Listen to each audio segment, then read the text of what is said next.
जय हिंद साथियों, मैं अपने इस वीडियो में आपका पुनः स्वागत करता हूं। दोस्तों, हम लोग बात कर रहे थे मानव रोग यानी ह्यूमन डिसीज़। तो मानव रोग का ये सेकंड पार्ट होगा। हालांकि इसका फर्स्ट पार्ट मैंने डिस्कस कर रखा है।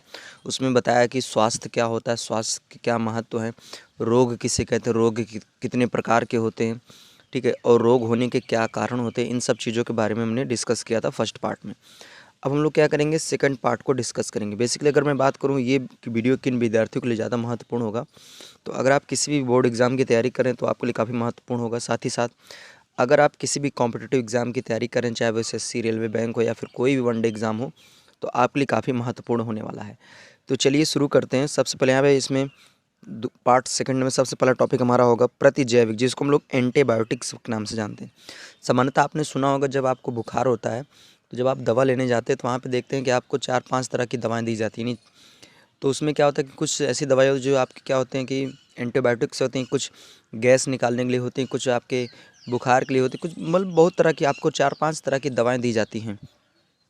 तो अगर मान लीजिए आपको वायरल फीवर हुआ, नहीं मतलब बुखार वगैरह हुआ है, संक्रामक रोग हुआ है, तो उसके लिए क्या करते हैं, एंटीबायोटिक दे देते हैं। एंटीबायोटिक का मतलब मतलब कहने का अर्थ है कि एक ऐसी दवा देते हैं जो क्या करता है, जो भी जिस वायरस या कह सकते हैं जिस सूक्ष्म जीव की वजह से ये समस्या हुई है, उसको ख़त्म करने के लिए एंटीबायोटिक लगाते हैं डॉक्टर लोग। तो एंटीबायोटिक दरअसल ये एक रासायनिक पदार्थ है, यानी एक दवा है जो क्या करता है, आक्रामक सूक्ष्म जीव यानी जो भी सूक्ष्म जीव हमारे शरीर में आके अटैक करते हैं, उनको क्या करता है, वृद्धि करने में रोकता है, यानी वृद्धि करने की क्षमता को कम कर देता है। और ये सामान्यतः आक्रामक जीवाणु के महत्वपूर्ण जैविक रासायनिक मार्गों को भी क्या कर देता है, बंद कर देता है। ये क्या करता है, अगर इनके पहले नंबर तो इनकी वृद्धि को कम करता है, साथ ही साथ इनकी गति को भी क्या करता है, ब्लॉक कर देता है। ये होता है एंटीबायोटिक का काम। तो सामान्यतः आपने सुना होगा कि डॉक्टर लोग एंटीबायोटिक देते हैं। तो एंटीबायोटिक देने का काम यही है कि जो भी आपके शरीर में वायरस वगैरह जो है उसको ख़त्म किया जा सके, आगे उसको बढ़ने ना दिया जा सके। अगला नंबर बात करेंगे रोग फैलाने के साधन, यानी रोग किन किन साधनों से फैलता है।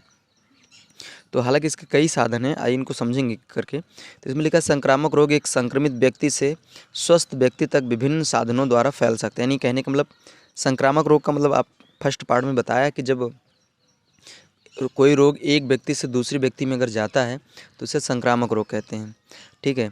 तो संक्रामक रोग संक्रमित व्यक्ति से स्वस्थ व्यक्ति में विभिन्न साधनों से क्या करता है, फैल सकता है। अतः इसे हम लोग क्या करते हैं, संचारी रोग के नाम से भी जानते हैं। इसके विभिन्न साधन जैसे हवा, जल, लैंगिक संपर्क, ठीक है, सेक्सुअल एक्टिविटीज़ इसको कह सकते हैं। और वाहक, वाहक मतलब यहाँ पे मच्छर से संबंधित है।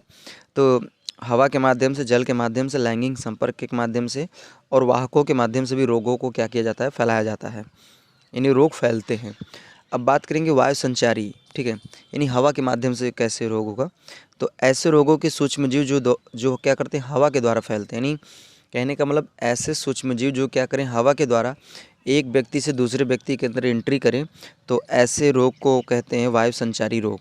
इसमें आपको बता दूं, जैसे आपको एक बात बता दूं, जब कभी भी आपको खांसी या छींक आए तो आप ऐसी जगह पे खांसी या छींकिए जहाँ पे कोई व्यक्ति ना हो, ठीक है। होता क्या है कि किसी भी को बुखार अगर आ जाता है, खांसी छींक आती है, तो पब्लिक प्लेस में ही छींक देते हैं, जबकि होता है ये बहुत ज़्यादा नुकसानदायक। इसमें होता क्या है कि जब रोगी व्यक्ति छींकता है या खांसता है तो उस समय क्या होते हैं कि हमारे जो नाक मुंह से छोटे छोटे बूंदक निकलते हैं, ठीक है, और ये बूंदक क्या करते हैं, वायुमंडल में समाहित हो जाते हैं। मान लीजिए जो भारी बूंदक होते हैं वो क्या करते हैं, ज़मीन में बैठ जाते हैं, गिर जाते हैं। लेकिन जो छोटे बूंदक होते हैं वो क्या करते हैं, वायुमंडल में ऐसे तैरते रहते हैं। तो इसमें होता ये है कि उस वायुमंडल के आसपास जो भी व्यक्ति आएगा, जब वो श्वसन की क्रिया करेगा तो उसके श्वसन के माध्यम से उसके नाक में क्या होगा, वो सूक्ष्मजीव जाएगा और उसको भी क्या करेगा, वो संक्रमित कर देगा, ठीक। तो ये वायु संचारी, हालांकि जितनी बातें मैंने बताई वो सारी बातें इसमें लिखी भी गई हैं। इसमें अगर बात करें वायु संचारी रोग से संबंधित, इसमें आप क्या आते हैं, साधारण जुकाम, निमोनिया, क्षय रोग, जिसको हम लोग आई थिंक टीबी के नाम से भी जानते हैं। तो नॉर्मल जुकाम वगैरह, बुखार वगैरह जो होते हैं ना, निमोनिया वगैरह जो होते हैं, ये भी मतलब वायु संचारी रोग होते हैं। यानी कहने का मतलब इनके वायरस क्या होते हैं कि हवा में रहते हैं, किसी दूसरे व्यक्ति के माध्यम से आए रहते हैं, और उसी वायुमंडल में जो भी व्यक्ति रहता है वो भी अगर श्वसन की क्रिया करता है तो उसके अंदर भी वायरस ये चले जाते हैं। अगला साधन होता है जल संचारी रोग, ठीक है। तो जल संचारी रोग का मतलब ये होता है कि जब मतलब कोई सूक्ष्म जीव किसी एक व्यक्ति से दूसरे व्यक्ति के अंदर अगर जल के माध्यम से अगर जाए तो ऐसे रोग को कहते हैं जल संचारी रोग। इसके एग्जाम्पल की बात करें तो इसमें आपका हैजा आता है, ठीक है। हैजा एक ऐसा रोग होता है जो क्या करता है, मतलब कोई अगर मान लीजिए किसी व्यक्ति को हैजा हुआ है, अगर वो किसी गिलास या मतलब किसी भी चीज़ से अगर वो पानी पी रहा है, अगर उसी बर्तन को बिना अच्छी तरीके से धुले अगर उसी बर्तन से कोई दूसरा व्यक्ति पानी पी ले तो उसको भी ऐसी समस्याएं देखने को मिलती हैं, ठीक है। तो कोशिश ये किया करें कि कभी भी मतलब पानी पीजिए, ऐसी बात नहीं है, लेकिन कोशिश करें कि पानी जो पिएं आप ऊपर से पिएं, उसमें आप डायरेक्टली मुंह लगा के ना पिएं, ठीक है। और कोशिश करें कि एक अगर किसी व्यक्ति ने अगर पिया है तो उसको धुल के ही मतलब अगला व्यक्ति यूज करे, ठीक है। और इसमें आपको बता दूं जल संचारी रोग यानी जल से आपके टाइफाइड होता है, पीलिया, दस्त, ये भी समस्याएं आपको देखने को मिलती है। इसमें भी यही समस्या होती है कि अगर मान लीजिए किसी व्यक्ति को टाइफाइड हुआ है तो अगर वो व्यक्ति कोई मतलब टाइफाइड हुआ है, अगर वो पानी पी रहा है, उसी के संपर्क में कोई दूसरा व्यक्ति अगर पानी पी लेता है तो उसको भी ऐसी समस्याएं देखने को मिलती हैं। अगला समझेंगे लैंगिक संचारी रोग यानी सेक्सुअल एक्टिविटीज़ के कारण कुछ रोग होते हैं। तो इसमें क्या होता है, यह रोग लैंगिक संपर्क के द्वारा क्या होते हैं, फैलते हैं। या शरीर में तरल द्वारा एक साथी से दूसरे साथी में स्थानांतरित हो जाते हैं, इसलिए इन्हें क्या करते हैं, यौन संक्रमित रोग के नाम से भी जानते हैं। हालांकि इसमें कई रोग आते हैं। इसमें अगर बात करें प्रमुख रूप से तो प्रमुख रूप से आपका एड्स होता है, ठीक है। एड्स ये बहुत ही खतरनाक बीमारी होती है। जो एड्स क्या होती है, लैंगिक संपर्क के द्वारा क्या होती है, एक व्यक्ति से दूसरे व्यक्ति में प्रवेश करती है। अगर बात करें एड्स जो होता है वो किस वायरस के कारण होता है, तो ध्यान देना, एड्स होता है ये HIV virus, human immuno deficiency virus, ठीक है।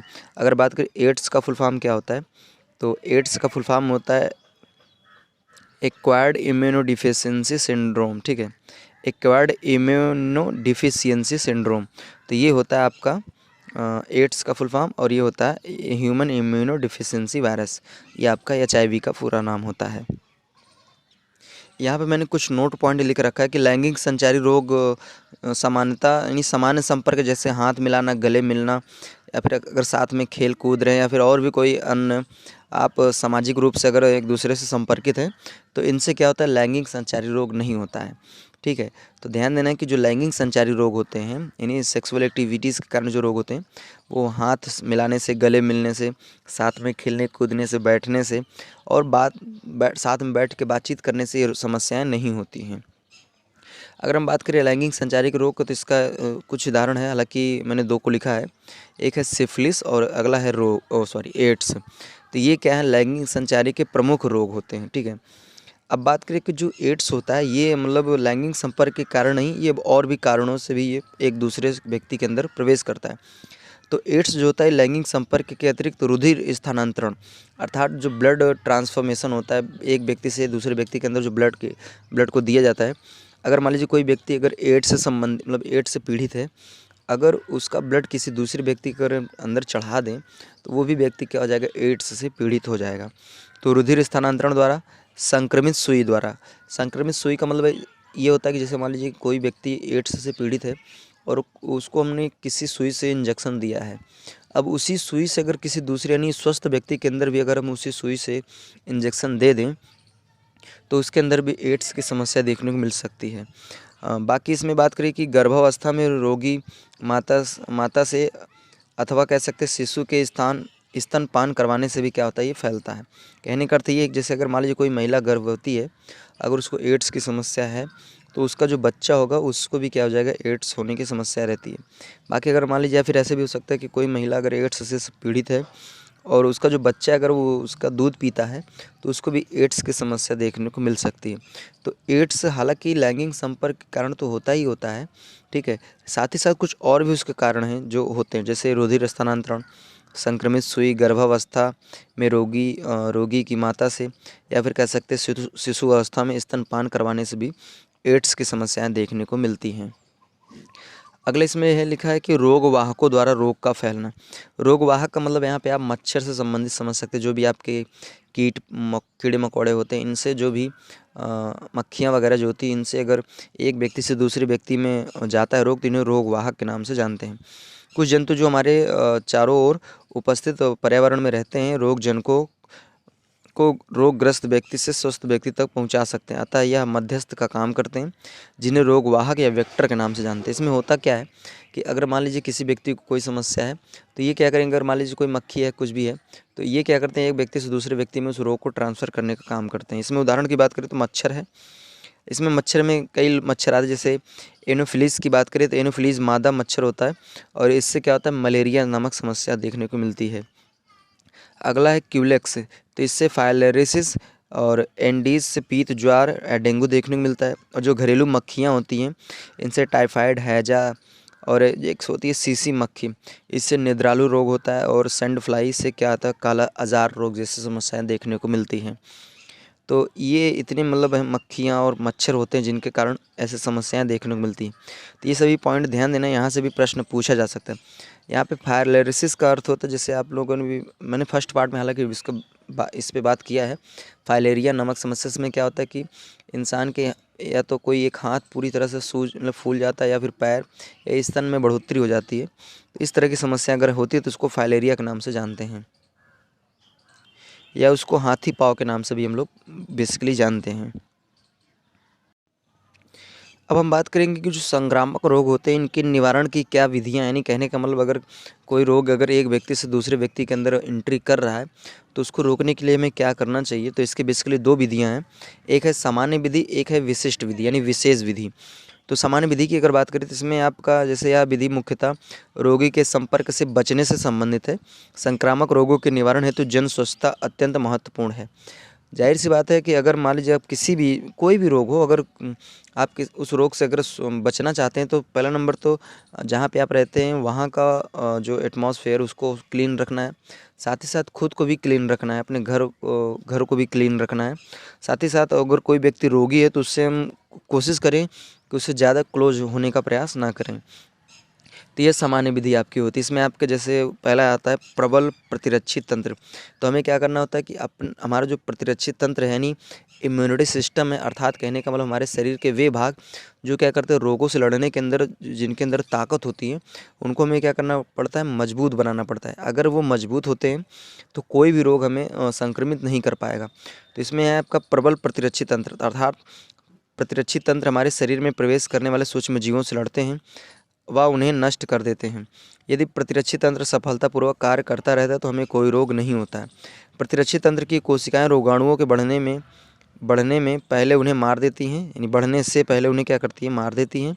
हम जानते हैं कि यदि रोगाणुओं की संख्या नियंत्रित हो जाती है तो रोग की अभिव्यक्ति बहुत ही कम हो जाती है। जाहिर सी बात है, अगर हमारे जो अगर इम्यूनिटी सिस्टम बहुत मजबूत है, यानी रोगों से लड़ने की जो क्षमता है वो बहुत ही ज़्यादा मजबूत है, तो उसके लिए हमें क्या करना, वो इसमें क्या होता है कि फिर हमें रोग होने की समस्याएं बहुत कम होती हैं। अगला इसमें आता है संतुलित आहार, बैलेंस्ड डाइट।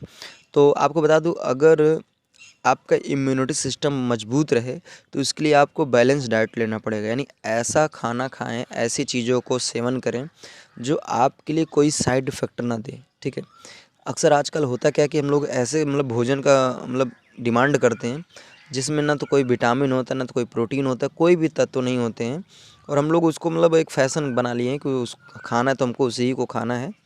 ठीक है, तो इससे यही कारण है कि आज हमारे इस देश में, या फिर कह सकते हैं लगभग सभी देशों में, जो आज बीमारियों के कारण है तो वो बस ये इधर उधर के खाने हैं। ठीक है, तो हमें कुछ ऐसे भोजन को ग्रहण करना चाहिए जो हमारे सेहत के लिए हितकारी हो। ठीक है, तो संतुलित आहार में इसमें आपको क्या बोलना है कि प्रतिरक्षा तंत्र के सफलतापूर्वक क्रिया करे, इसके लिए हमें क्या करना चाहिए, पोषण की भी बहुत महत्वपूर्ण भूमिका होती है। इसलिए उचित मात्रा में सबके लिए भोजन की उपलब्धता संक्रामक रोगों से बचने के लिए दूसरी मूल आवश्यकता होती है।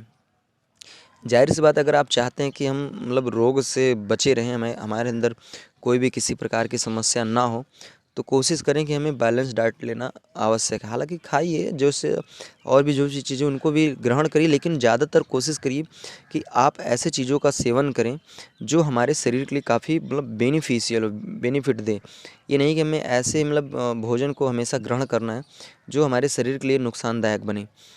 अब इसमें आता है विशिष्ट विधियाँ, यानी दूसरी विधि आपकी है। इसमें दो विधि हैं, एक है प्रतिरक्षाकरण विधि और अगला नंबर टीकाकरण, जिसको वैक्सीनेशन के नाम से जानते हैं। तो प्रतिरक्षाकरण में क्या होता है, इसमें जब रोगाणु प्रतिरक्षा तंत्र पर पहली बार क्या करते हैं, आक्रमण करते हैं, तो प्रतिरक्षा तंत्र रोगाणुओं के प्रति क्या करता है, क्रिया करता है और इन्हें विशिष्ट रूप से इनके गुण को स्मरण कर लेता है। जब वही रोगाणु या उससे संबंधित मिलता जुलता रोगाणु पुनः शरीर में प्रवेश करता है तो प्रतिरक्षा तंत्र पूरी शक्ति से उन्हें क्या कर देते हैं, नष्ट कर देते हैं। अतः पहले संक्रमण की अपेक्षा दूसरा संक्रमण भी शीघ्र समाप्त हो जाता है और यह प्रतिरक्षाकरण विधि कहलाती है। तो इसमें होता क्या, देखिए प्रतिरक्षाकरण विधि में क्या होता है कि अगर मान लीजिए कोई भी मतलब वायरस है हमारे शरीर में एंट्री कर जाता है तो पहली बार क्या करता है, वो प्रतिरक्षा तंत्र पर अटैक करता है। तो प्रतिरक्षा तंत्र पहली बार समझ नहीं पाता है, लेकिन हाँ उनके गुणों को समझ लेता है कि तुम ही हो। फिर जब वो समझ लेता है कि अगर दोबारा भी दिखेगा इसमें तो इसको हमें मार के भगा देना है, तो ठीक वही काम करते हैं। तो ये इस विधि को हम लोग बोलते हैं प्रतिरक्षाकरण विधि।